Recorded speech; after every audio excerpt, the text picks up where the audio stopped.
They say that real muckraking journalism is dead. But what about holding our politicians accountable for bad parking? Well, apparently that's what Washington Free Beacon had done in an alleged so-called breaking exclusive on Alexandria Ocasio-Cortez. Yes, a real example of good, hard muckraking journalism. Yeah, holding our politicians accountable. Yeah.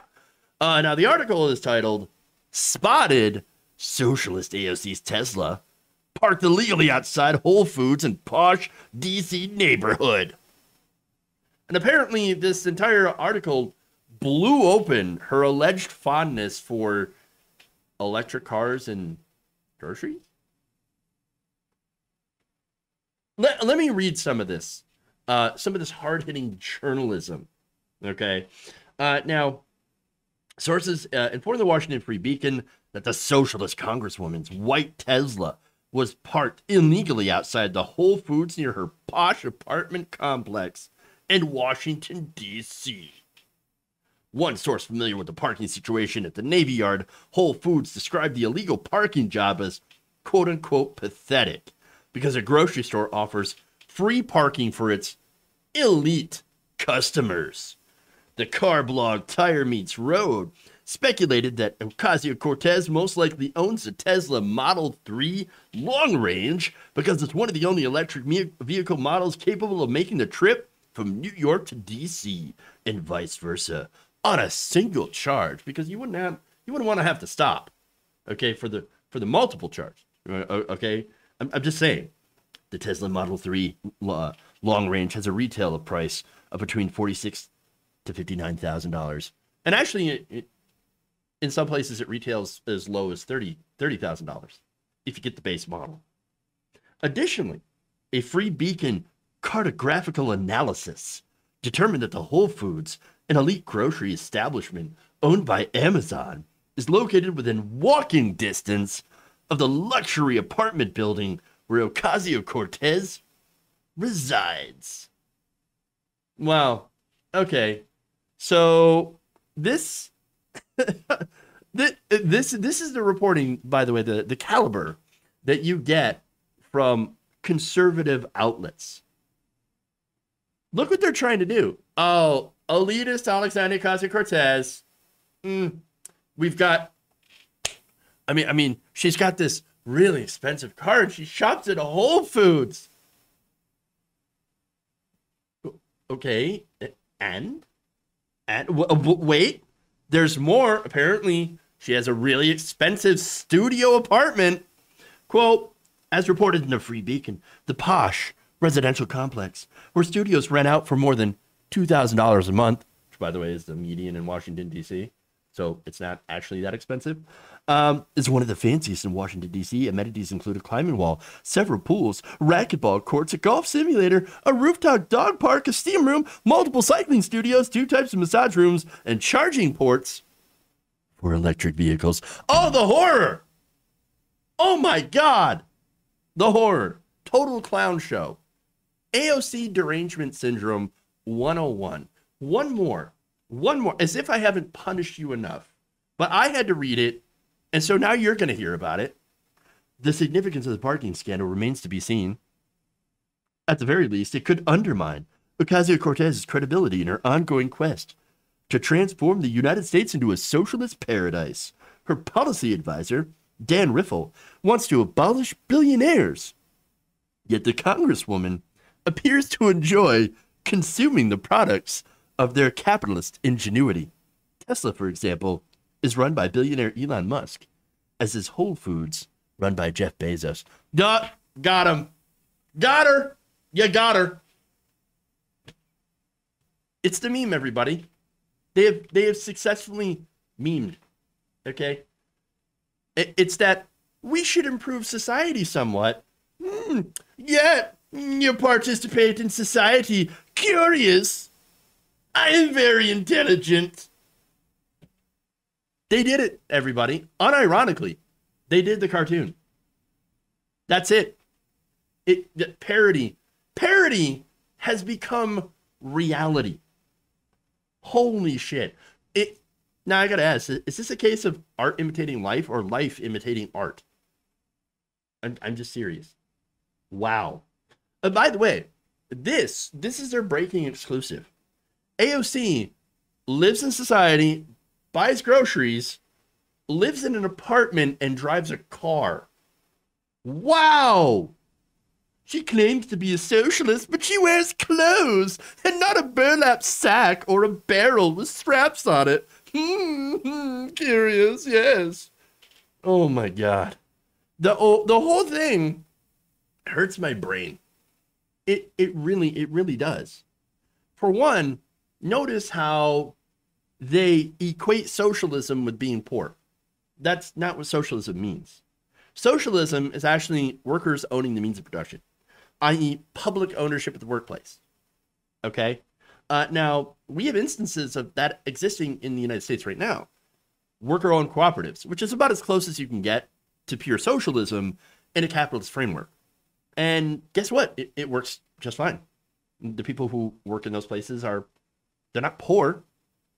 They're working. They actually make a pretty decent salary. And again, a couple of weeks ago, I did a segment on Dan Price. Dan Price was a millionaire, owned a company, and he decided to forsake his millionaire salary and to pay his employees $70,000 a year as a starter wage, and then again reduced his salary to the same. And guess what? They're doing really, really well. So, I mean, come on. Now, of course, every time you bring up the word socialism to a right-winger, they immediately counter with, but Venezuela! But what about Venezuela? They're eating dogs and foraging in trash. Venezuela is one of a handful of countries that, as a result of crippling U.S. sanctions, it's not doing so well. Plus, let's be honest, they're not exactly a great model as far as what their economy is based off of, fossil fuels. So they have deep oil reserves, and so their economy is kind of based off that. And they sort of had it structured in a way of using the proceeds from oil, which is inherently destructive, by the way, to the environment, but they tried to use the profits and the proceeds from the oil at least to raise people up out of poverty. Now, of course, you had issues of government corruption. We're ones to talk because our government's absolutely corrupt as well. But we don't have crippling sanctions against us either. And so, they're facing a lot of hardship, and a lot of it has to do with external factors. Not all of it, but external factors absolutely are incredibly important. A lot of, so-called capitalist nations don't really want to trade with a so-called socialist country. And again, that's kind of important. You need to have some sort of trade as well. And so in external factors, but at the same time, that's kind of a moot point because AOC isn't a socialist. She's a social democrat. That's it. Which basically is like somebody from Denmark. Okay, that's it. Capitalist, but with a generous welfare state. Those two things can coexist at the same time.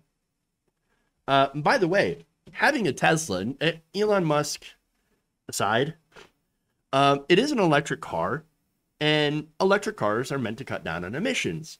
Now, of course, if you couple that with, for example, alternative energy sources, wind, solar, etc., for use in the charging stations, you really can save a lot of emissions. That said, there are other problems with electric vehicles, rare earth materials, and lithium, et cetera, and the environmental impact of building those electric cars. But you can't really fault somebody for buying an electric car, especially when they're actually starting to get more and more affordable. And so that is a benefit. It is a benefit. Okay. And so that said, she's got a good reason to buy it.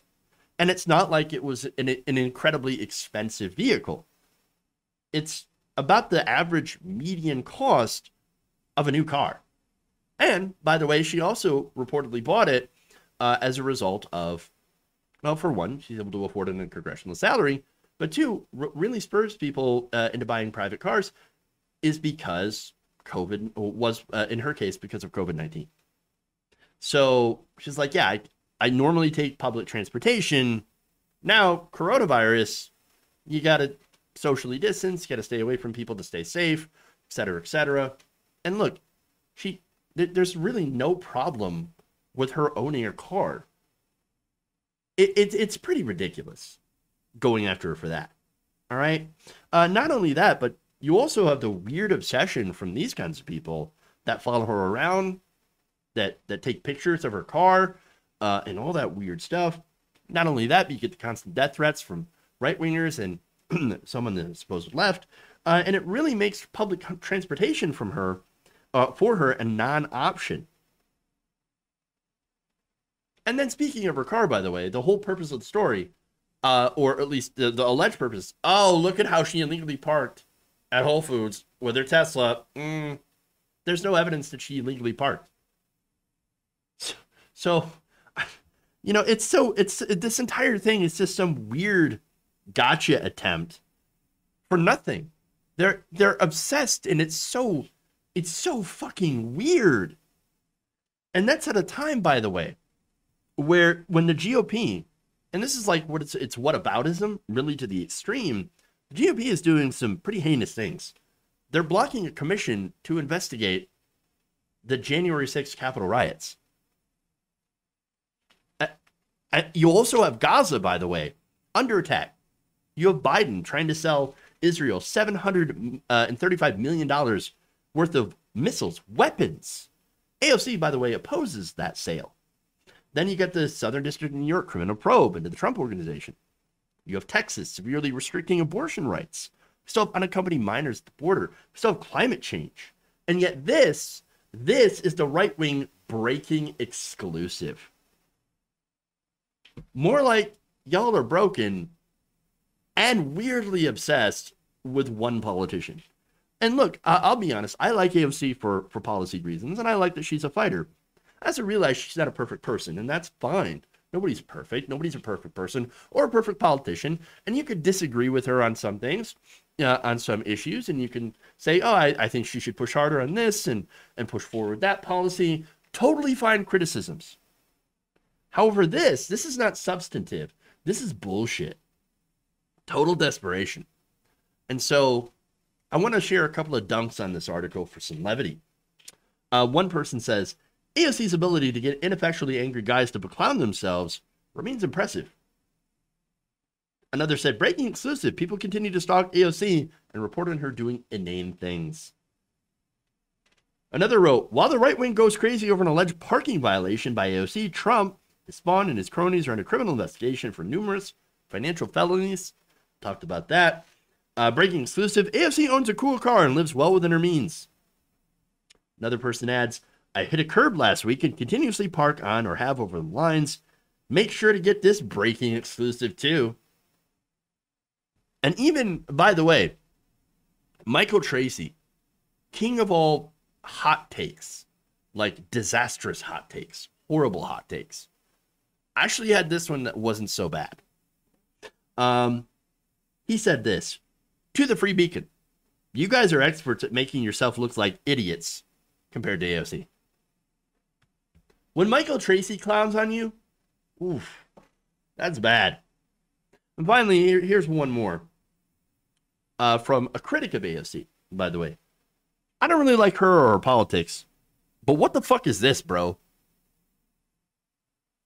Nailed it. Conservative news, folks. If you enjoyed this video, please give us a like and share with your friends. You can subscribe and help out the channel by becoming a patron. It's patreon.com/Jeff Waldorf, or you can become a channel member as well by hitting the join button below.